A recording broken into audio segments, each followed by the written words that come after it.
All right, you are listening to Geekvice episode 110. Geekvice is the official podcast of I Hate Winter. I really fucking hate winter. I drove to the office this morning. It was negative 3 degrees. Yeah, that's no good. You shouldn't do that. No, I shouldn't drive for two reasons. I shouldn't drive to the office, and it shouldn't be negative 3 degrees. That is true. That is true. But it's nice and warm down here in my basement. That's why I have a sweatshirt on. I see that.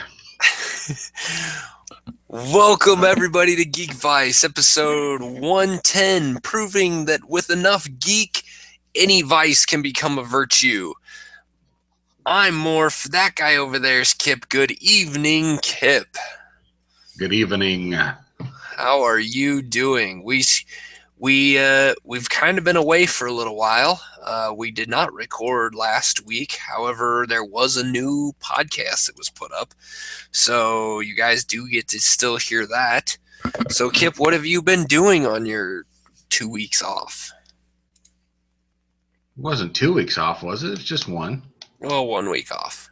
It's been 2 weeks since we recorded. Yeah, this is a true statement. Well, I was in Colorado, and it sounds awesome, except for it was sitting in a hotel conference room and doing classes. So no skiing, none of that good stuff. Just all learning all the time. So being in a hotel, the connection stinks, best way to put it. So that's why we didn't record. You know, they say free internet, free high-speed internet. And apparently high speed to Marriott means 1 megabit. So if in comparison to dial-up, yes, it's high speed, but you can't do anything video-wise on it. It sucks. Yeah, I can understand. I can understand. They actually posted the video to YouTube, so I quickly threw that up everywhere. For those of you that don't know, I tried to do this stuff before and it didn't exist. So anyway. So I guess now we have to hit go before it actually puts it on there, huh? Yeah, apparently. So, yeah. Well, the last... I've got a couple of things on here on my list that I've done in between since we last recorded and now. Some of it was actually done a little bit before that, but we had such a big topic with Star Wars in the last recorded episode that we weren't able to talk about all this other stuff that I had. So I got a couple movies that I watched.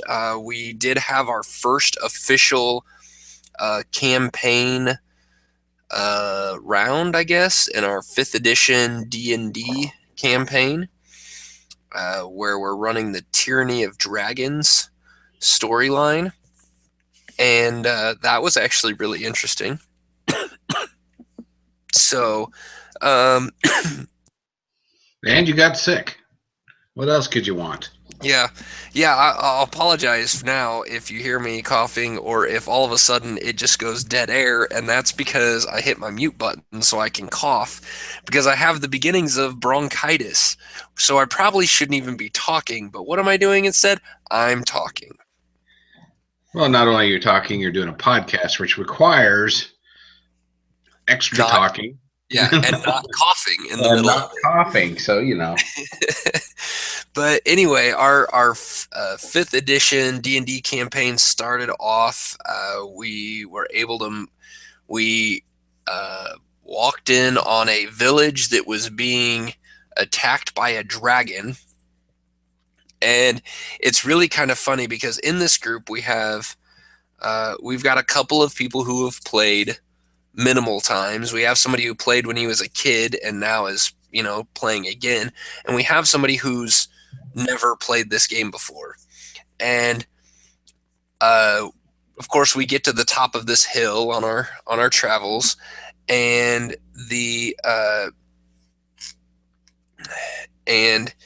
we roll perception to see if we can see what's going on. And the two new guys to this group, one of them who's never played D&D before, rolls really high and sees this dragon. The rest of us, we didn't see shit. So because dragons are so hard to see. yeah. So our game master, Brad, goes, "Okay, what do you do?" And Scott, who's never played before, just looks at it and goes, can we just run away? It's like, we're level 2 characters. We can't fight a dragon. Yeah, we should probably avoid that dragon. So, like, hey, where's the new guys going? Why are they running? Yeah. So, yeah, that was a great way to start off. Definitely a little dramatic. Figuring out what we needed to do, went in and tried to help some people out, fought some Cobalts, which, are supposed to be really easy and squishy. They are fairly easy and squishy when you roll well. However, when they roll critical hits against you, it hurts a lot. I actually got taken out by a Cobalt. Almost in one hit. Going for you. Yeah, almost in one hit. I have something like, what is it? I think I've got like 25 hit points or something like that, and that thing took 20 of the 25 hit points in one hit. Note to self, monks are squishy.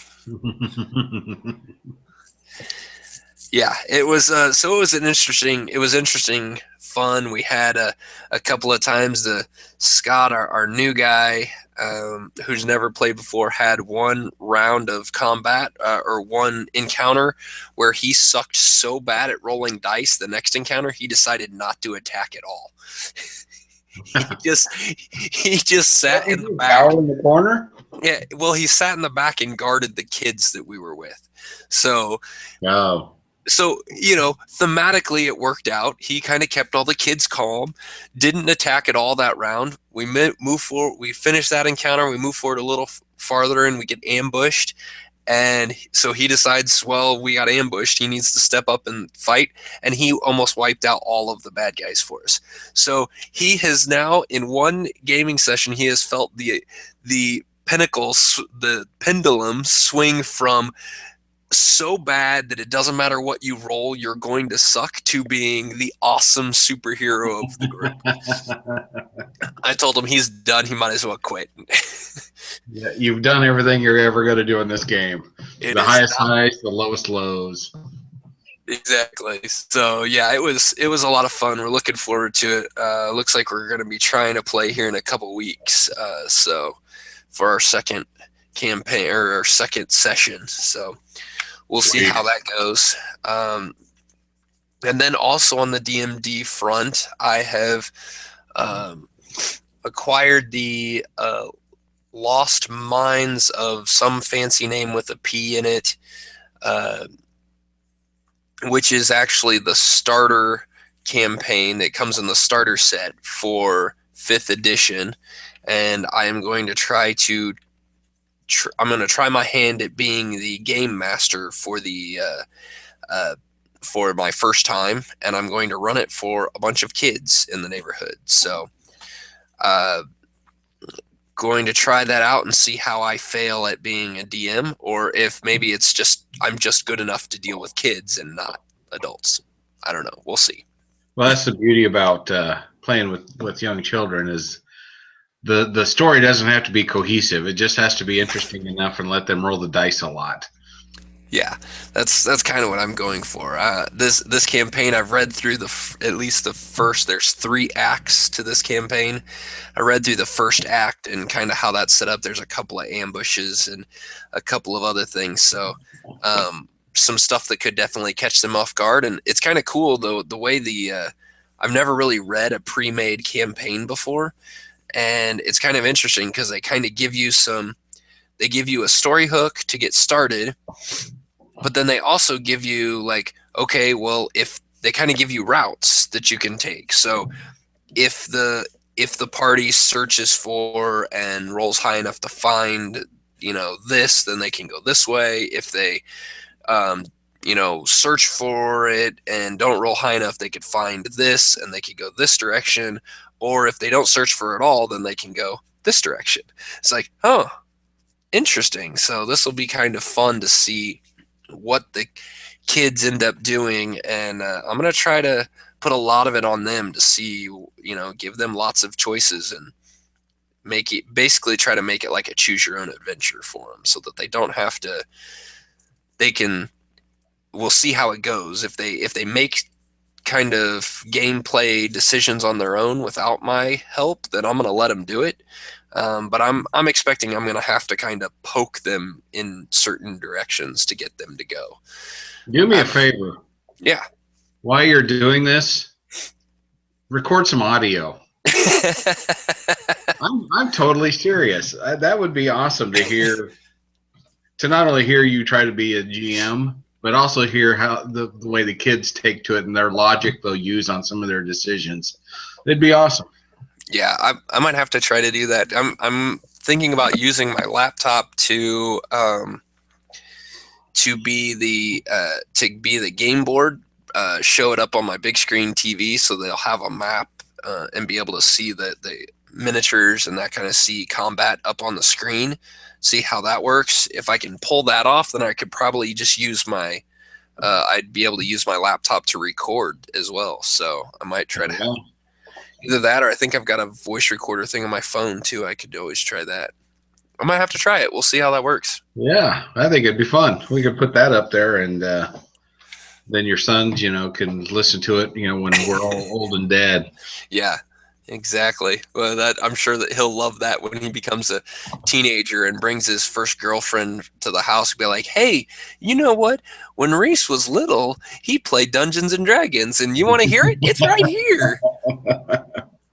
Yeah, that'll be great. Yeah, so it's going to replace the pics of him in the bathtub when he was 2. Exactly. Yeah. Well, I mean, if he if he tries to hide his dorkiness as much as I did in that age, then it would definitely be really funny to see the reactions. I know his mom would love to bring that out for him because she thinks I'm a complete dork for doing it. Well, we're used to that, aren't we? Yeah. Oh, yes, we are. So, what have you been watching on TV there, Mr. Kip? Well, okay, so the USA Network surprises me. No. And that is when you think of TV shows, you think of the USA Network, all I could ever think of was Burn Notice. And Burn Notice was really good. But you'd never thoroughly think of the USA Network as a place for great TV shows. Right. But they've got this TV show called Mr. Robot.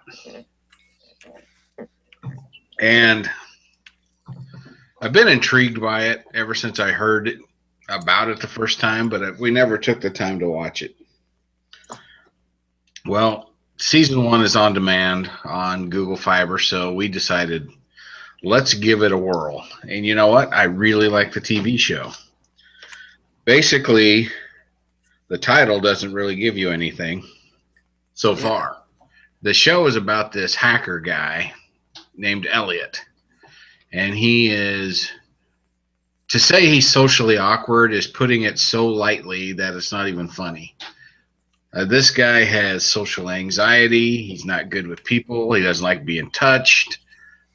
He has a drug problem, so he's got it socially. He's got it all going on. But he works for a company called AllSafe.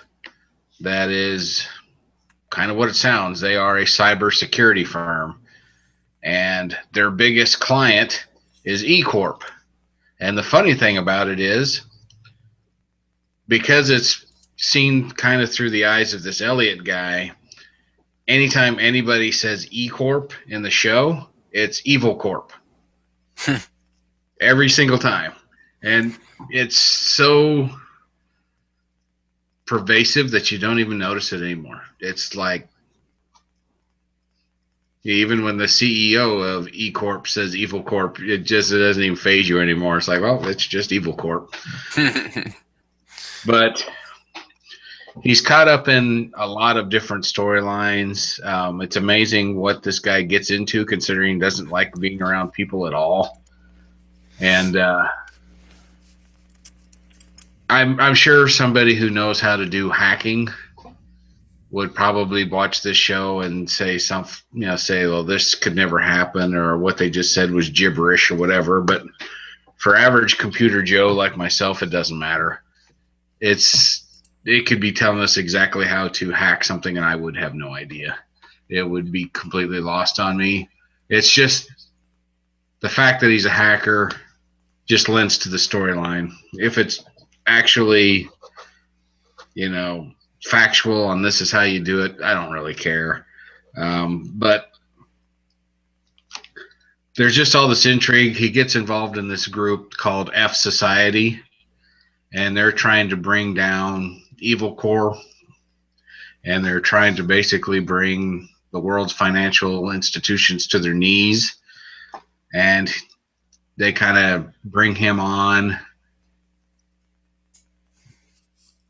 just kind of by happenstance almost. I know it was all planned out, but it kind of, I think to the Elliot guy, it just felt like just kind of the natural order of things, like going to the grocery store and ended up in the cereal aisle. I think is kind of how he sees life. Like, hey, now I'm part of this international hackers group that's trying to bring down the world. Let's buy a box of cereal and see what happens, that kind of thing. But we're halfway through the first season, and there's been enough stuff that's happened in just the first 8 or 9 episodes that I've watched that I've just completely sucked into the show. So if you get a chance to catch Mr. Robot, you should. The only person in there you would know is Christian Slater. And don't let that turn you off. Really? Yeah. He plays kind of the leader of the F Society group. He wears a jacket that has a patch on it that says Mr. Robot, and you find out later on what that is. I'm not going to give that away. The main character who plays Elliot, his name is like Rami Malek, something like that. And when you see his face, you're like, dude, I've seen that guy in something. And then you go on to IMDb and you read what he's been in. It's like, well, I haven't seen any of that. But for some reason, it's like, I know that face. So he's got the bug eyes. He just, you look at him like, I know I've seen that guy, but I've looked at his IMDb page and it's like, apparently he's either in something that's uncredited, or I've just seen the commercials for the show enough that he looks familiar, but man, did he look familiar. And yeah, I just can't tell too much without just giving away more if you haven't seen the show. But I highly recommend, put that on your list more of stuff you should watch. I did a quick search, and it's supposed to be streaming on Amazon. But when I go to Amazon and actually search for it through our Amazon Prime account, I can't find it. They charge you. Maybe it's one they charge you. Well, you should. Oh, you don't have cable anymore. I was going to say you should be able to check USA streaming. You don't have cable. That doesn't work. No, I do not. Although there might be a USA. I'll have to look and see. NBC owns USA, I believe. So they might have a streaming thing on Roku. I can look. Good possibility. See. But yeah, I'm definitely going to have to look for that one. Yeah, season 1 is on Amazon, but you have to pay for it. It's $2.99 an episode, or the whole season for $25. Well, I can always download it too, so. I didn't hear anything. Yeah. I heard nothing. One of the joys. So this show is pretty dark. It's melancholy in a lot of places. So to balance that, we are watching season 2 of a show called Gallivant. Have you watched any of Gallivant? I think I have watched one episode or part of an episode. The premise is a total turnoff. There's just like when I first heard about it, it's like there's no way in hell I'm going to watch, a medieval sword show that's a musical. Sounds awful. Yeah. Contrary, it is hilarious, and I love the show. The guy who plays Gallivant, his name is Joshua Sass. I don't know, Sasse. He's supposed to be the good-looking buff hero, but the guy who really steals the show is Timothy Robinson. He plays King Richard, who he's kind of a doofus. He's he's not real smart. And he ends up just being king because he's born, I guess, as most royalty is. Mm-hmm. And his kingdom gets taken away from him. He ends up going on a quest with Gallivant. There's all this singing. It's funny as hell. I just recommend watching that. The humor, some of it is way over the top, and some of it is very. You have to pay attention, I guess, is the best way to put it. Sometimes they'll slip one in there, and it's like, let's rewind that. I think there's something here. And the whole idea of it being a musical, I don't like musicals. We'll just go ahead and say it. But the songs are hilarious, and they fit with what's going on at the time. We watched one of the episodes tonight, and they actually did a musical number. And it's like, that's the first time I felt like they just did a musical number instead of it just being part of the show. So they've done really well of just putting in the musical aspects of it without it just feeling like, oh, we have to sing now, go. Right. Just kind of fit in.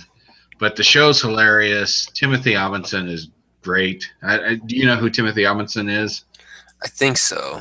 Did you ever watch Psych? Yes. Yeah, he was the detective. Oh man, what was his name? Oh, okay. Not the Detective Lassiter. Right. Yes. Yeah. He was the straight man to the guy who was the main character. Right. And so that's a completely different role. This time he's kind of a doofus but hilarious as hell. So give the show a chance if you can. What I like about it is the show's on for an hour, but it's 2 episodes, 2 half-an-hour episodes. Oh, okay. So I don't know why they chose to do it that way. I guess that way they can say they got 20 episodes in, but it's only on for 10 weeks. I don't know why. Yeah. But, you're watching it, and then the credits start like, damn, and then it says next episode of Gallivant. You're like, oh, all right, and you just keep going. But it's worth it. There's a few characters in there you're like, cannot stand that person, but that's that way with any show. Right. But you can get over it, and the humor is great, and the singing doesn't bother me. So I'll give it a 2 thumbs because it's light, it's airy, and after you watch Mr. Robot or any other dark show for a while, watch that and your mood is lifted. Sounds good. Yeah, I've been trying to get caught up on some of the other shows. I tried to use the break, the holiday break, to catch up on shows, and I've caught up on Agents of S.H.I.E.L.D. I have caught up on Heroes Reborn, and I've caught up on The Flash. Well, I got a confession to make. You haven't caught up on anything? We actually deleted Arrow, Flash, and Supergirl off our DVR without watching any of it. What? Yeah, we did. We did that tonight. That's a shame. We figured we'll stream it hard when it comes out on Netflix or whatever. But yeah, and that's one of the downsides. If you don't keep up with some of them, it gets a little daunting.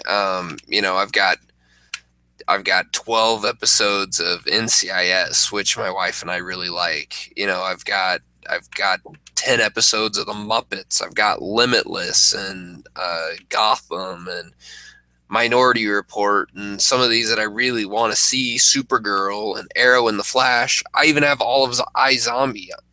And it's like I have them all sitting there and all I got to do is hit play on them. But I look at them and I'm like, well, but I've only got like an hour, so I'll only be able to watch one. And so then I'm like, well, I'll just go do something else instead and not start it. And it's like, no, I just need to watch it. So I've put a goal on myself to try to watch this is going to sound really bad, to watch 5 hours of TV a week.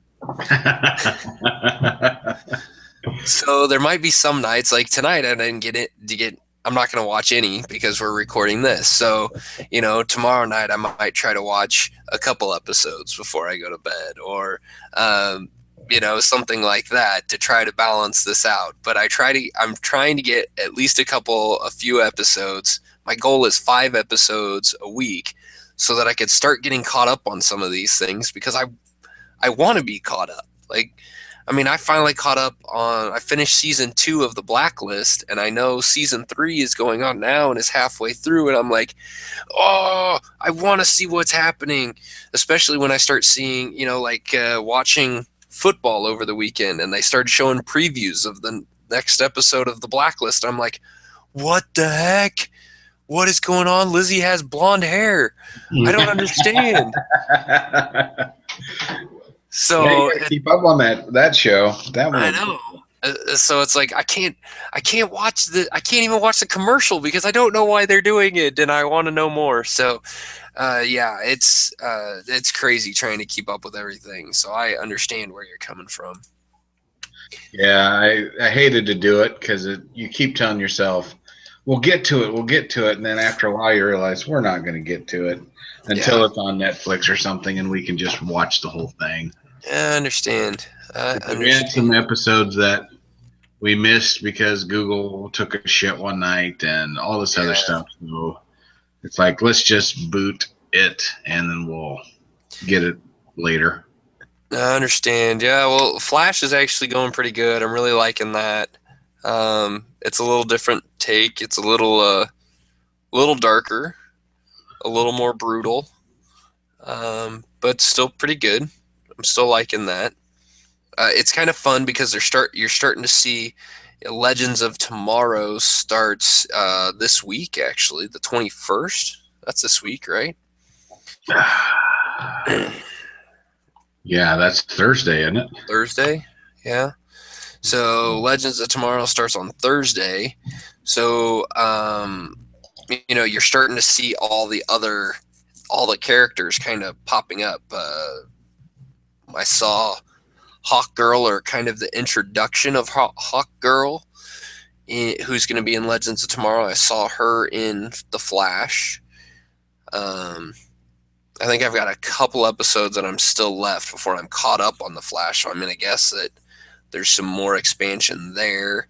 You get to see the recreation of Firestorm after Ronnie dies in last season. And so, yeah, it's really kind of cool. Like I'm liking that parts of it.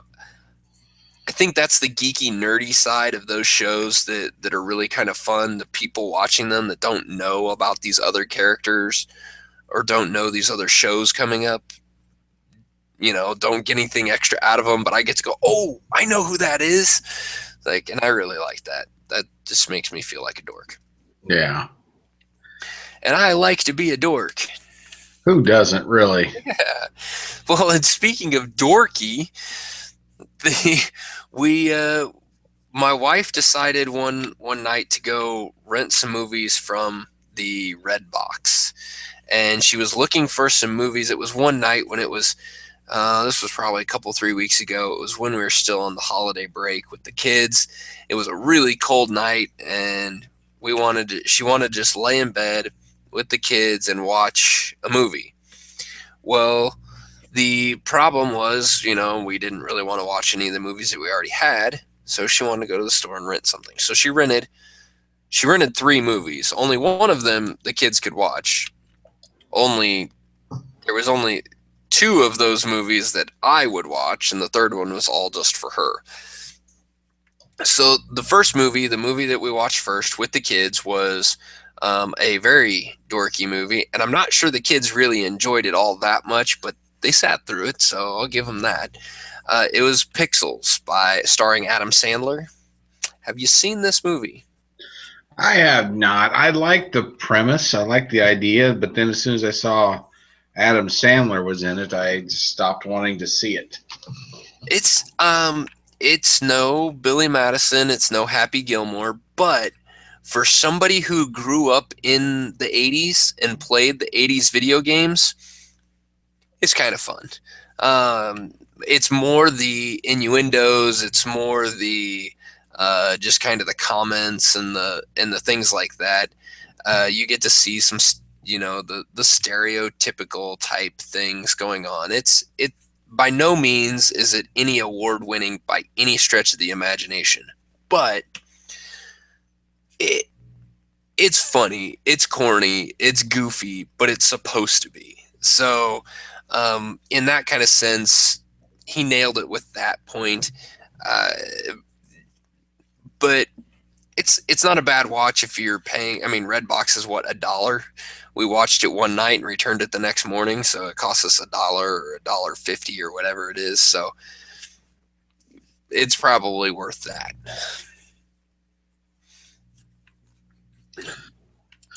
Well, that's not saying a whole lot, but I am curious about it. I do want to see it sometime. If I think it might actually be available on Netflix now. If you can watch it for on Netflix, there are parts that you will laugh. There are parts where you just look at that and go, "Oh, no, that was pretty good."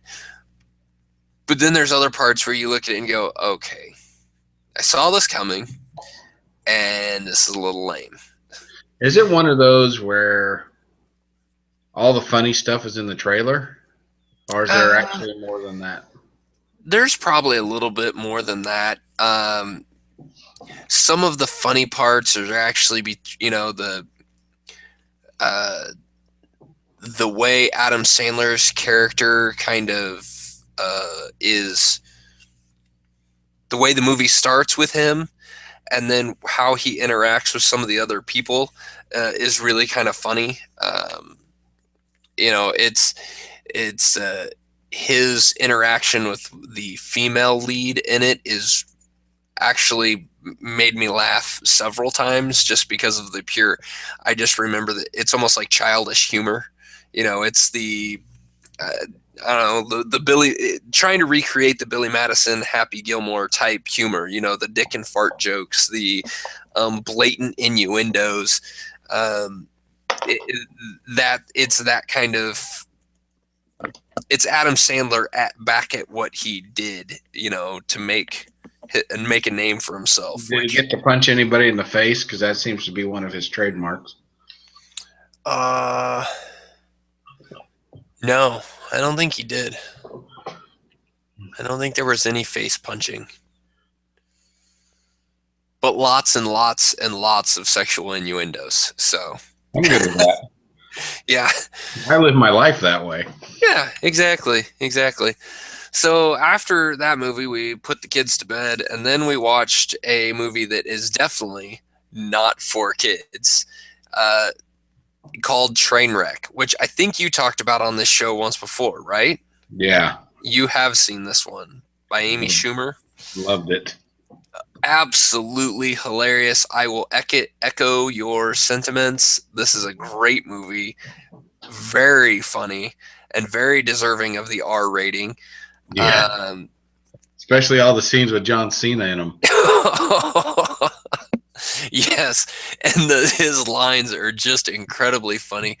I almost, I turned and looked at my wife, and I think it's the first scene that he's in, which he is butt-ass naked. And I just looked at her, and I'm like, this is why you got this movie, isn't it? It's like him standing in the bathroom with nothing except a washcloth hanging. It's like, oh, geez, this is awful. This right here is awful. And if this continues, I'm going to walk out. Luckily, you Things didn't have can't to be see. unseen. Yeah, luckily you didn't have to see too much more of things like that. But yeah, very, very funny movie. I thought it was great. I recommend it for anybody. Again, don't see it with any kids. It's definitely worth the R rating. Lots of sex, drugs, and innuendos. So, yeah. The third movie that she got, which I can't talk about because I don't know, I didn't actually watch it. She watched it the next morning by herself while I was taking care of the kids, was, what is it, Magic Mike 2 XXL, whatever it's called. Yeah. So, Yeah, that was definitely, she didn't need you in the room for that one. nope. And I didn't really want to be in the room. So, I don't know anything about that. The last thing that we did, the other thing that I wanted to talk about was we went and saw, I don't know, have you seen the billboards around town for the Ultimate Marvel Live show at the Sprint Center? I have, yeah. Well, we went and saw that over the weekend. We went and saw that Saturday. And I will have to say, very, very, very well done. You have it kind of actually played really well. Like, the story was really good. Yes, it is geared a little bit towards kids, but there was enough fun stuff in this that I was entertained, and watching some of the stunts and stuff that they were pulling off, and just watching the fight choreography, and it's obvious that it's choreography, and it was actually kind of fun because my kids are 6 and 3, and they love going out and playing superheroes in the front yard with the other kids. Well, that usually ends up somebody being the bad guy, and so punches are kind of thrown, and they haven't quite learned that you don't actually have to make contact with somebody when you're acting this stuff out. And so being able to watch this choreography, and we were actually really close. We were 4 rows back from the floor, so we were right there. And there was a couple times where right in front of us, they go to throw a punch, and it's obvious that it missed, and the guy, went to the ground like he got knocked flat out. But then there were other times where those guys were flipped around and thrown around, kind of like you'd see in a wrestling match. And so it was a nice combination of the two. The storyline was great. It dealt with the cosmic cube, and you had Loki and the Red Skull. So you had a lot of different bad guys. Cool thing is they included SpiderMan in this, and the guy who played SpiderMan, incredible. He a very good gymnast is what I'm going to say. Flipping around, just standing and doing flips, all kinds of just cool little acrobatic type stuff that he's flipping around doing, and did a hell of a job swinging from ropes across the entire arena. And it was awesome the way he held himself as he would get lowered down, and all he is just hanging on to the rope. You can tell it's got like a wrist wrap on it, and he's hanging onto the rope, and he's upside down in that iconic image with his feet up above his head, up above, and he's sliding, he's just being lowered down on this rope like like it's his own web. And it was just like the first time he did that, and he just kind of slowly came down. I'm just like, oh, that is awesome. Like, that's Spider-Man. Like, that guy just looked like Spider-Man. His movements and his actions looked like Spider-Man. The bad guys were cool. You had some Madam Hydra. You had some Red Skull, Loki. Who else was there? You had the Sinister Six. You had the Goblin and his Sinister Six. So you had the Spider-Man villains in there: Rhino, Electro, Dr. Octopus, the Goblin, and the Lizard.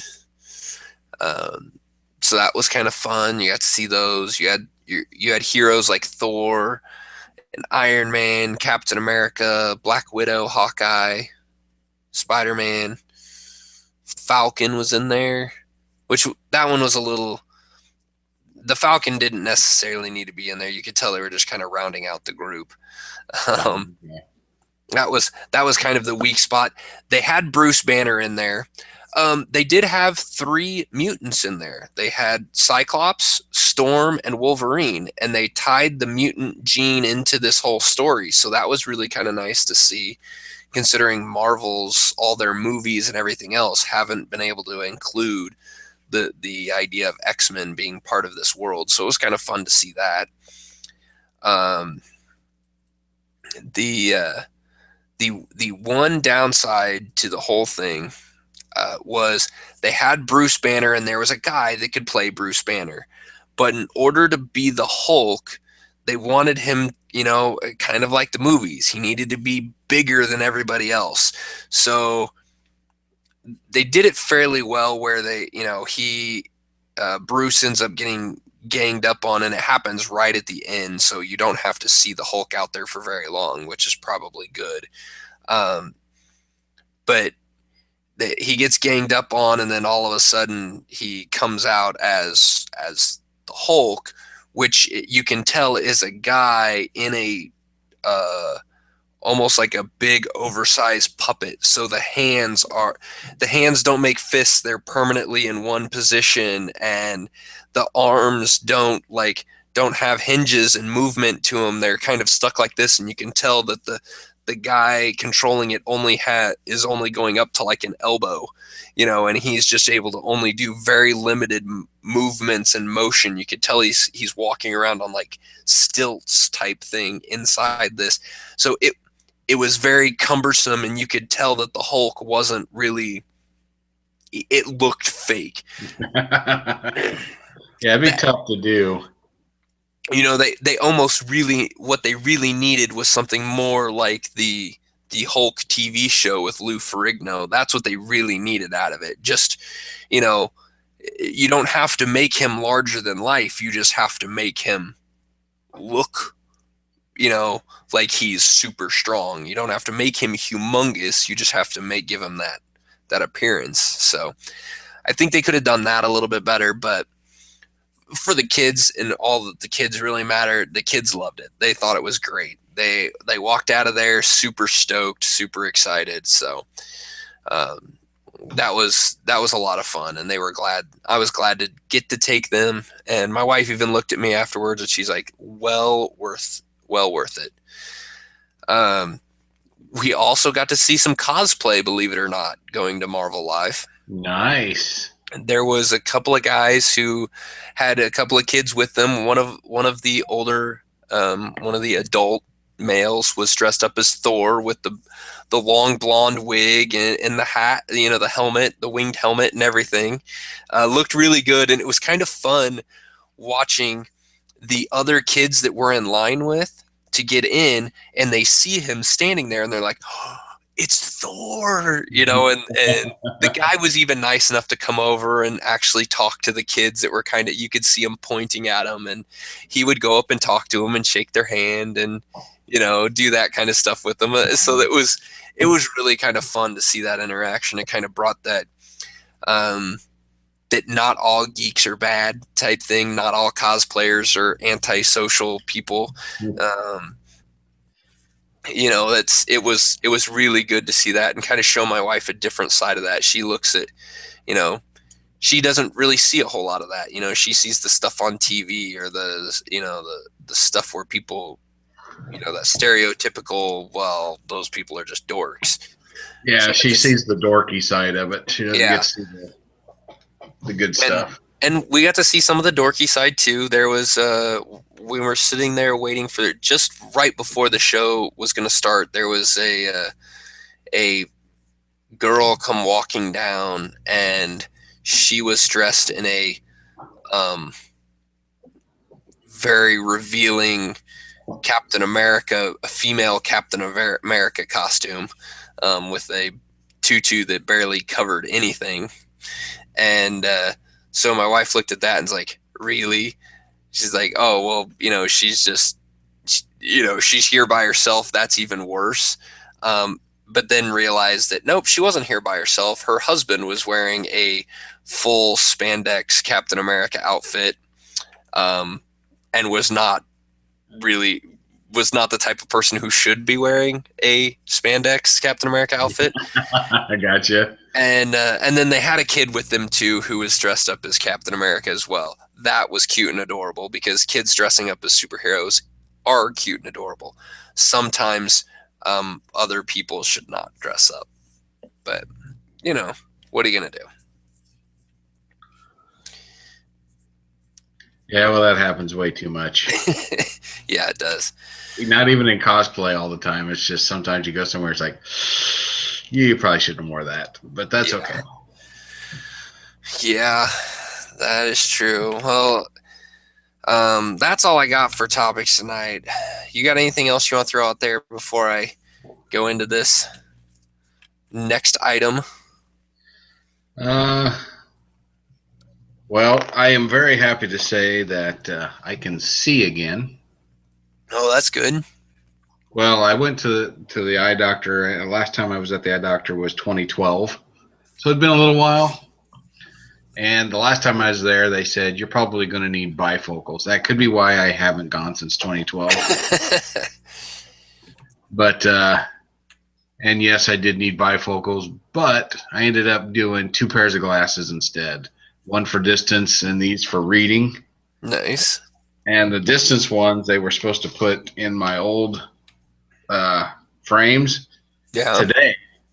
And he called me, goes, I've got some bad news. He broke my frames. Oh, no. The lenses out. So I got a pair of frames for free. So now I've got 2 pairs of glasses, one for distance, one for reading. And I cannot tell you how happy I am when I read, because when you do need bifocals and you don't have them, to read is either you hold the book at arm's length, yeah, or you take off your glasses and you put it like 6 inches from your face. Yeah. So now I'm taking notes, checking my phone, and I'm like, wow, everything's crystal clear. So the next time I play a board game, I'm not going to be handicapped by the small print on the cards and stuff like that, because a lot of times I don't even use a card because I can't read it. So now I'll be able to read the card. So pretty pumped about that. There you go. I like that. Getting old sucks, but I can see. Yeah. Well, that is good. That is good. And that actually, you being able to read cards is really good because that leads us right into this thing perfectly. So, we started this podcast, Kip and I started this podcast a little over 2 years ago, and we really had no idea what we were getting into. So, we had talked about it when we started, and we're like, well, what do we want? What do we want to do for this podcast?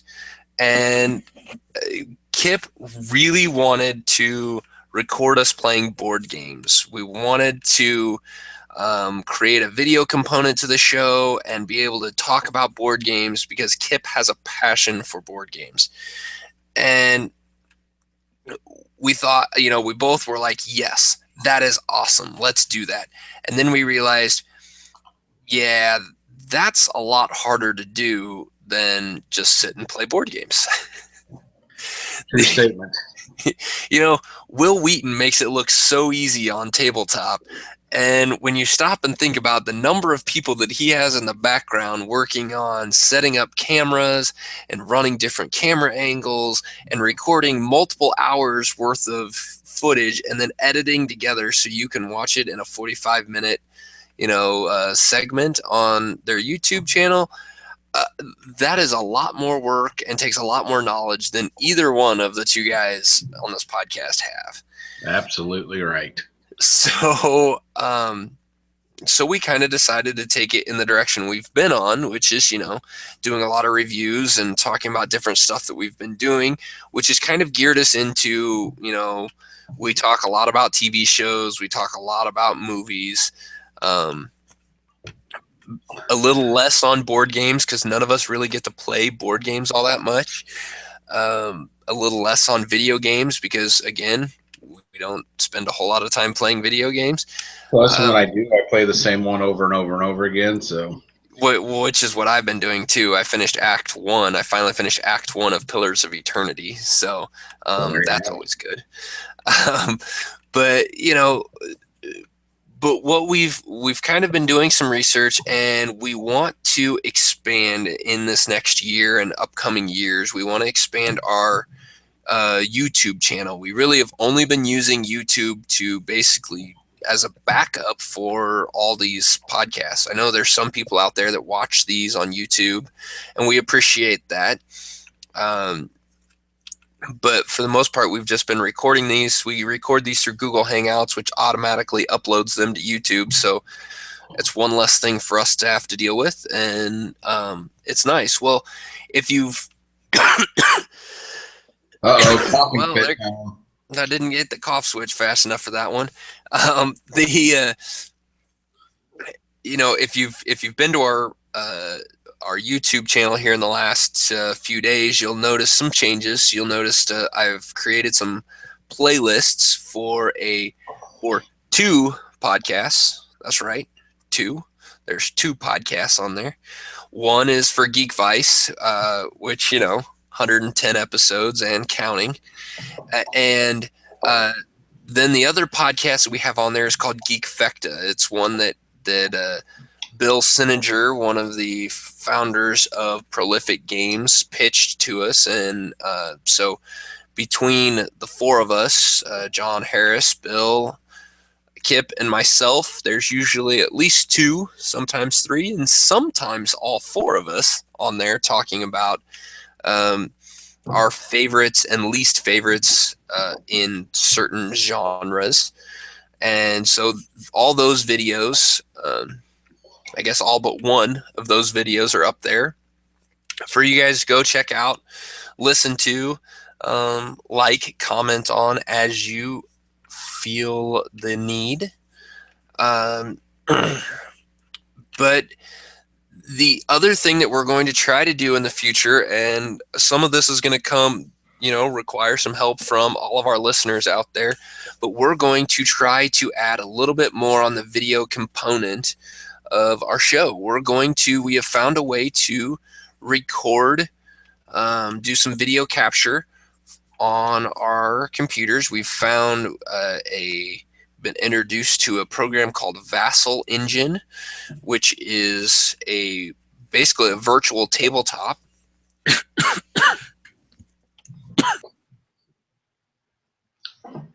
where we can play board games online. So we can actually, Kip and I don't have to try to work our schedules out to where we can find a multiple hour segment where we can sit down and then spend the money on camcorders and things like that to record a board game. We can actually do this in the evenings and without leaving the comfort of our own homes, and record some of us playing board games. And hopefully in the future, we can start inviting other people to play in these board games. So if you're interested in wanting to play a board game with us, or you have an idea for a board game, email us at geekvice@gmail.com and let us know what you think. And there'll be less coughing, probably, maybe. Hopefully. Jeez. But what we're also going to ask for is just some patience. Neither one of us have any video editing experience. Neither one of us are actors. For God's sakes, you can watch these videos and know that neither one of us know what we're doing at all. So we're going to be kind of stepping into a whole new territory for both of us and for Geekvice. So we're going to try this out. This is not going to...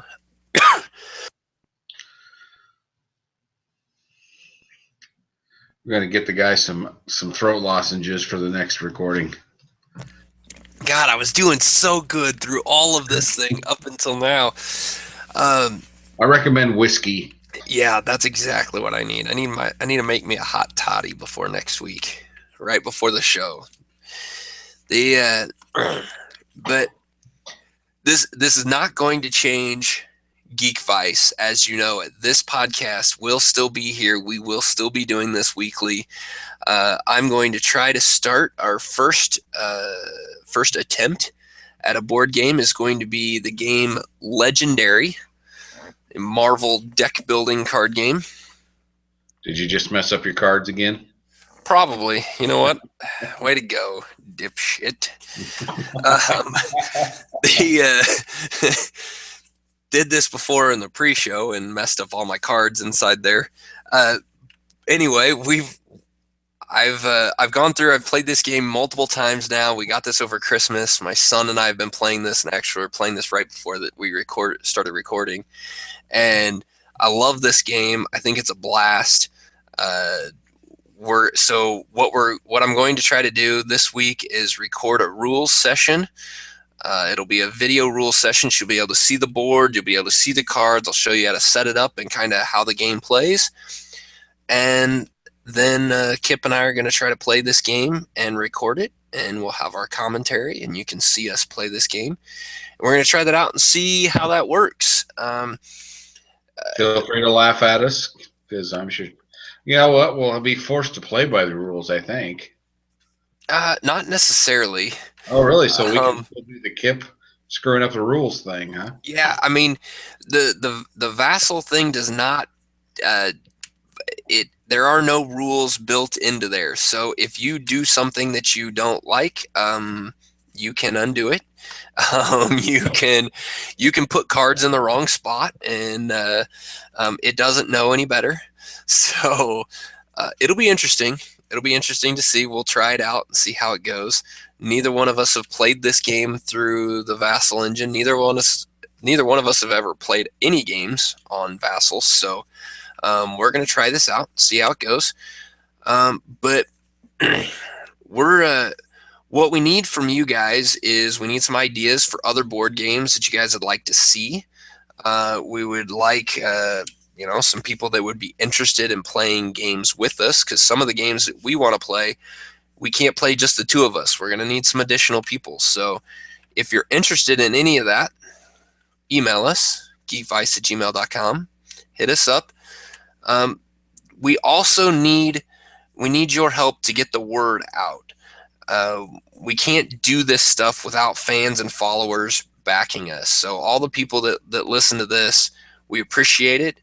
And we're asking you for help. We're asking for you to go subscribe to our YouTube page so that it gets a little bit more notice. We're asking you to go like our Facebook page so that we can keep getting updates and kind of pushing the word out there. We also are asking if Kip and I tell everybody we talk to about this show and about all the stuff we're doing at Geekvice.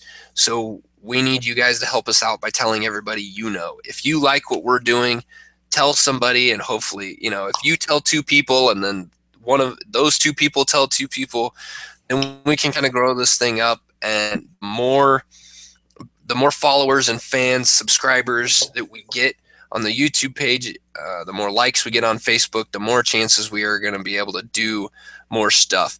So, board games are not cheap, and we do have to buy them in order to play them right now. So, it's a sickness because I keep buying them. Yeah, exactly, exactly. And so, we're gonna try this out. So the more subscribers and the more followers on Facebook we get, the more stuff we're gonna be able to do in the future. So, we like what we're doing now, and we want to do more, and we want to do more for you guys. And so we need your help. We need your help. So that's what we've got planned for this upcoming year. I kind of been thinking about a lot of this stuff over the last couple weeks and getting a lot of stuff put in place to be able to try this out. There is even a possibility that maybe I will do some video capture for some of the video games that I'm playing as well. I don't know. We'll see. We just got to see I got to find free time to do it all. So, but my goal for myself in 2016, I don't usually do New Year's resolutions, but my goal was to do two things: to play more board games with my kids and and to play more video games and do more stuff that I enjoy, do more fun stuff. And if I'm already playing board games and video games, then there's no reason I can't record them and share them with the rest of you. So that's kind of my thoughts. What do you I'll think drink there? for that. That's right. Cheers to that one. Yeah. For some reason in Denver, they like stickers. Yeah. So everywhere we went, we ended up getting a sticker, and I was like, I don't know what to do with these damn things. Well, I found a use. Put them on my water bottle. That works. Yeah, I'm really looking forward to what we can do this year. I'm looking forward to some of this stuff, so I'm hoping that it works out, and we'll see how it goes. Yeah, I'm pretty pumped about it, and I guess we could say this is Geekvice's New Year's resolution. Yeah, there you go. This has been Geekvice public service announcement for 2016. Brought to you by absolutely no one. Brought to you for all the 13 subscribers we have on YouTube and the 95 likes we have on Facebook. That's what we have right now. We need more. We want more. And we're hoping that we can do better to get more. How about that? Works for me. I like it.